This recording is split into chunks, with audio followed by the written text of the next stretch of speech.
It'll be interesting to see what we get this time. Joining John and I now, Delegate Erica Storch, live from Charleston, West Virginia, from her legislative office. She represents the 3rd House District. Erica, how are you?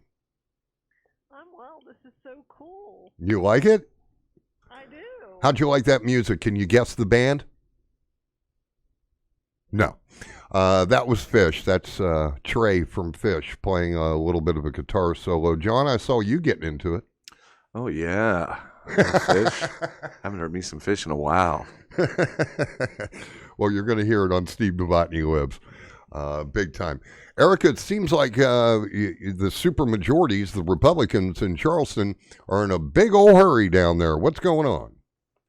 Well, so the concern is if a COVID outbreak were to shut down our action, they want to have all the caucus bills that have been set as priority bills through so that, if we would have to step away for an extended period, or like I said, if an outbreak would strike the body, we wouldn't not maximize our time.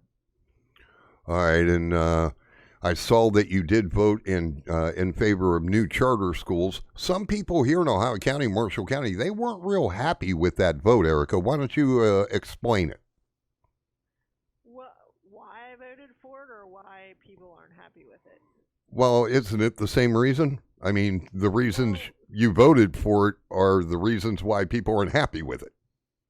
Well, and that's what I really don't understand, because it's public charters, and it's not the same as if it was set up by private entities that are trying to set up private schools.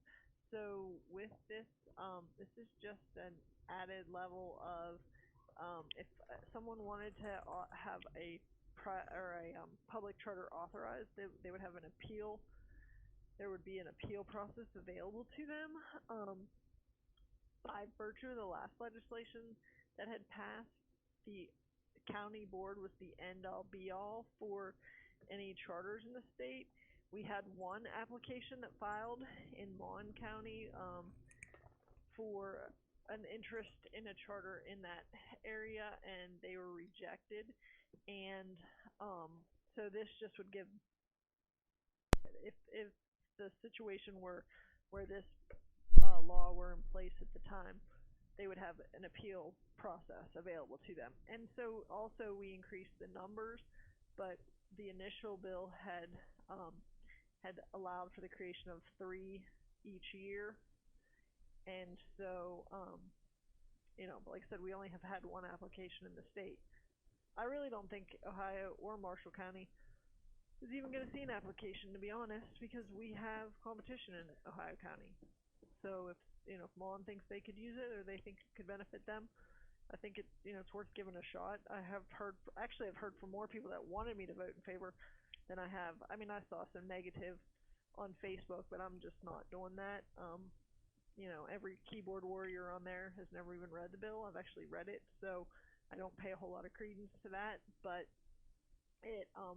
I had a lot more people ask me to support it, and then I've received more from those that appreciated my support of that bill. And that's what it's all about with you. This is your 6th term.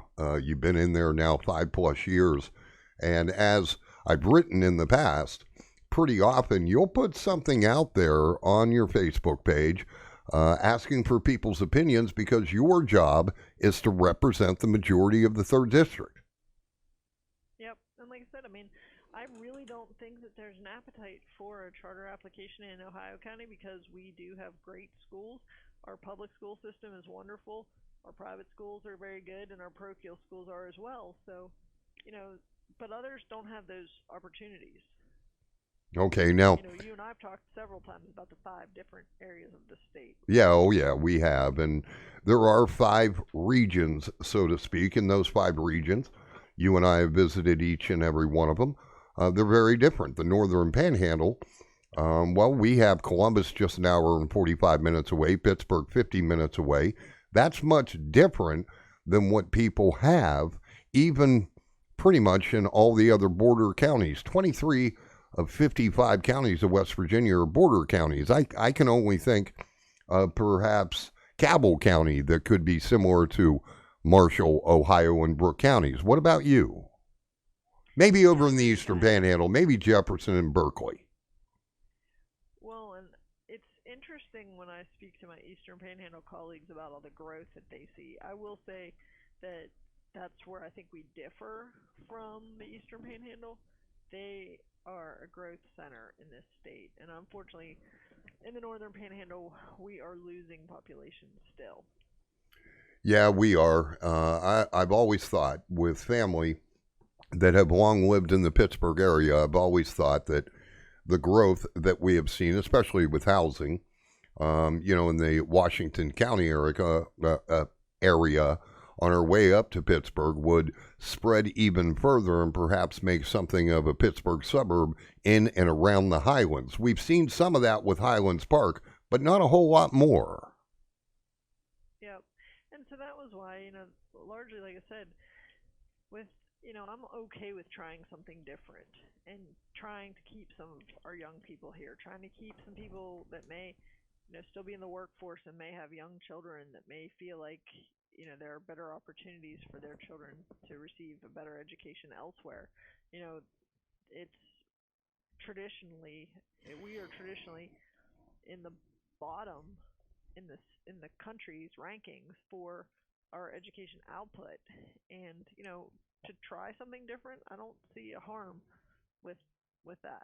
Now, with charter schools, Erica, from what I've read, now you read the bill, I haven't read the bill, but from what I've read, the local school district has been removed from any amount of control. Tell us about that. Well, so wait,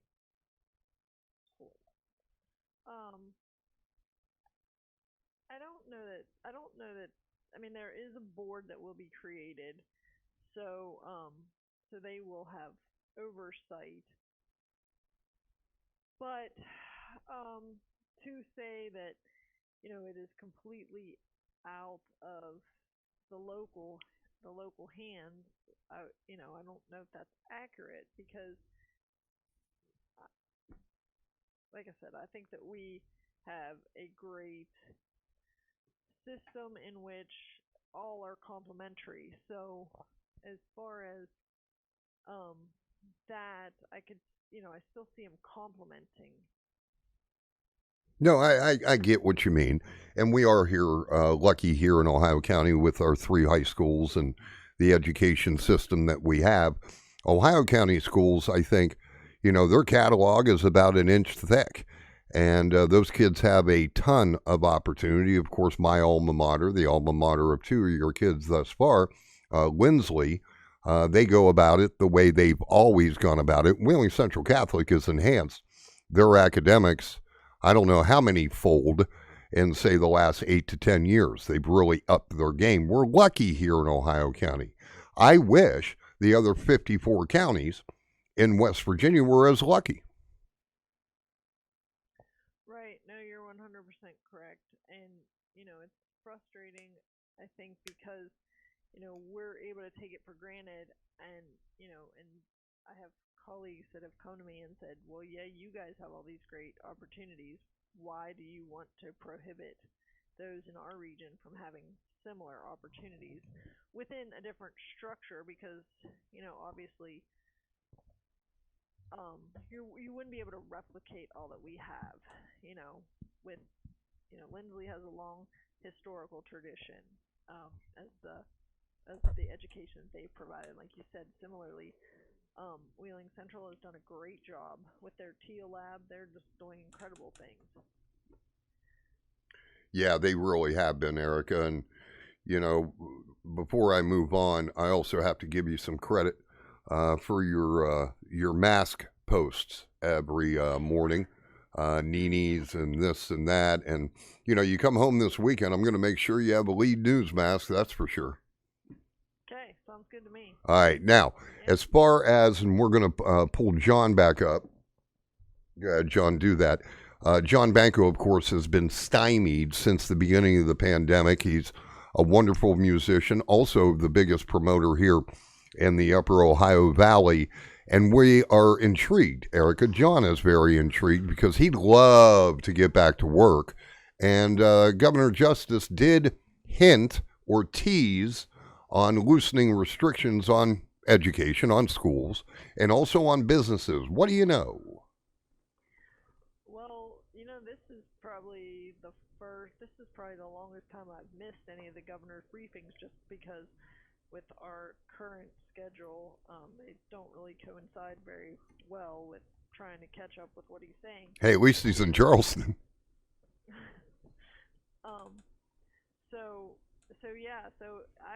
I think many are all for it. And I think that there are so many that are exhibiting the personal responsibility with trying to minimize risk for others and to try to minimize spread and to be cognizant of the need to minimize impact on as many as possible. So I think several people, like John, are saying, hey, just let me do my job, let me do what I love to do, and, I'll do it safely. John? Yes, absolutely. And that, as I said before, it would, obviously I don't want to put anybody in any harm's way. None of the musicians do. Finding that in between, after so long, I thought maybe would be, better instead of just releasing the floodgates and saying, oh, live music, let's all go out there and just, have a blast. But yeah, something in between where just smaller acts, things like that, where, you place the restrictions on the venues to do so many things. Why not just make it one of those as well? Yeah, it makes perfect sense to me, and I guess I don't have all the information that he has when he makes his decisions or comes up with his executive orders, to weigh as far as trying to understand. But I reached out to him on a couple different mandates and questioned, where that or what the decision-making process that went into that outcome, how was that framework structured. And I was surprised, but like I said, he's got information that I don't have, but I don't think anybody is saying, let's start a mass spread or a mass eruption of spread or whatever. I think people just want to live as normally as possible and are willing to do whatever they need to do to keep others safe.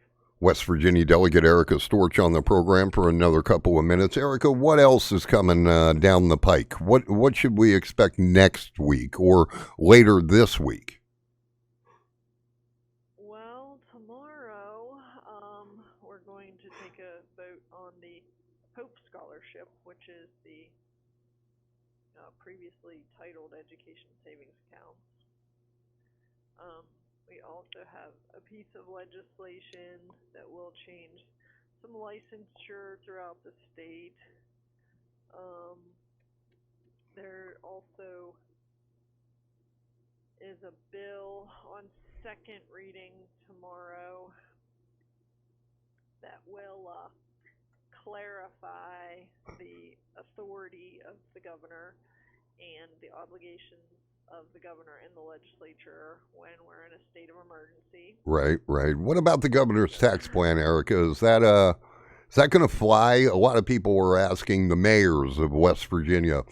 Mayor Elliott offered his opinions during the council meeting yesterday, and I'm kind of like, why is the media interviewing anybody within municipal government when it's the lawmakers that are going to decide what flies and what doesn't? Well, and in fairness to Jocelyn, she reached out to me multiple times and left me multiple messages, or maybe not multiple messages, but she did reach out to me several times. And every time she reached out, I did not have an opportunity to take her call. So, all right, well, that's fine, and you'll get back to her, but we'll have to talk about it next time. No, that's fine. We are out of time, Erica, but I do thank you very much for being the first phone-in guest to Steve Novotney Lives. Thank you for having me, and thank you for bringing this back to us. I know so many people have missed hearing you on the radio and on their airwaves, and now we can do it on our computers. That's awesome. Not a problem, my dear. I'll talk to you soon, okay? All right, bye-bye. All right, appreciate it. All right, John, what do you think? We do okay. Podcast number 1. Yeah. We need to work on the Down. We need to work on the volume for the phone thing, which we'll get sussed out. We did this once and it worked fine. So I know. We'll have to figure it out. It could be from phone to phone. We'll figure out what's going on. We'll figure out. But yeah, besides that, I think for how many things could have gone wrong, I think we did. I think we did okay. I think we did okay. Thank you to everybody out there who has listened. Thanks to our Erik Marple, not only the architect of the new Steve Novotney Lives, but also a guest today. And Erik will be on from time to time. Eden Family Restaurant, 135 Virginia Street, Wheeling Island. And a big thank you to John Banco. Thank you, John. Yes, sir. You've been here for the entire development stage, I guess we can say.